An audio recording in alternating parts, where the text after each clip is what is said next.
اگر اس غذائی زنجیر میں کوئی ایک بھی جز کم ہو جائے تو غذائی زنجیر ٹوٹ جائے گی یا ختم ہو سکتی ہے۔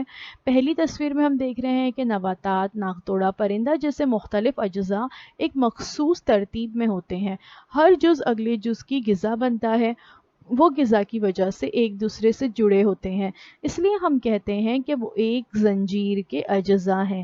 اس زنجیر کو ہم غذائی زنجیر یا فوڈ چین کہتے ہیں، اور اس کا ہر جز غذائی زنجیر کی ایک بہت اہم کڑی ہوتا ہے۔ اور جس طرح سے زنجیر میں سے کوئی ایک جز ختم ہو جائے تو زنجیر ٹوٹ جاتی ہے، ویسے ہی اگر اس میں سے کوئی ایک بھی جز ختم ہو جاتا ہے تو یہ غذائی زنجیر ٹوٹ سکتی ہے۔ قدرت میں کئی غذائی زنجیریں ہوتی ہیں، ان میں سے کوئی ایک کڑی ختم ہو جائے تو کیا زنجیر برقرار رہے گی؟ بالکل بھی نہیں۔ اگر ان میں سے کوئی ایک کڑی ختم ہو جاتی ہے تو زنجیر برقرار نہیں رہے گی۔ جیسے تصویر میں آپ دیکھ سکتے ہو، نباتات سورج کی مدد سے روشنی حاصل کرتے ہیں، پھر ان نباتات کو خرگوش کھاتے ہیں اور خرگوش کو سانپ اپنی غذا بنا لیتا ہے۔ یہاں پر ہم دیکھ سکتے ہیں نباتات کو کھاتے ہیں ناقتوڑے، ناقتوڑے کو کھاتے ہیں برڈز۔ اب برڈز کو کون کھاتا ہوگا؟ ہم سوچ رہے تھے نا، تو پرندوں کو کھاتے ہیں سانپ۔ اور سانپ کو کون کھا سکتا ہے؟ سانپ تو بڑا خطرناک ہوتا ہے، لیکن جو الو ہوتے ہیں، آؤلز ہوتے ہیں، وہ اس سانپ کو بھی کھا لیتے ہیں۔ تو اس طرح سے ایک غذائی زنجیر بن جاتی ہے۔ دیکھیں یہاں پہ بھی ایک زنجیر آپ دیکھ سکتے ہیں، نباتات سے جو ہے اس پر چھوٹے چھوٹے جو کیڑے ہوتے ہیں انہیں اپنی غذا حاصل ہوتی ہے۔ ان کیڑوں کو کون کھاتا ہے؟ چڑیا، پرندے کھاتے ہیں۔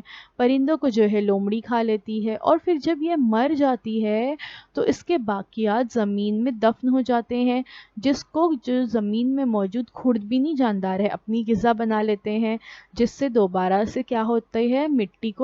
مٹی حاصل ہوتی ہے، کھاد حاصل ہوتی ہے، اور اس میں دوبارہ سے ایک پودا پنپتا ہے۔ اس طرح سے یہ ایک پوری زنجیر جو ہے وہ چلتی رہتی ہے۔ نباتات جو ہے وہ غذائی زنجیر میں بنیادی غذا ہے۔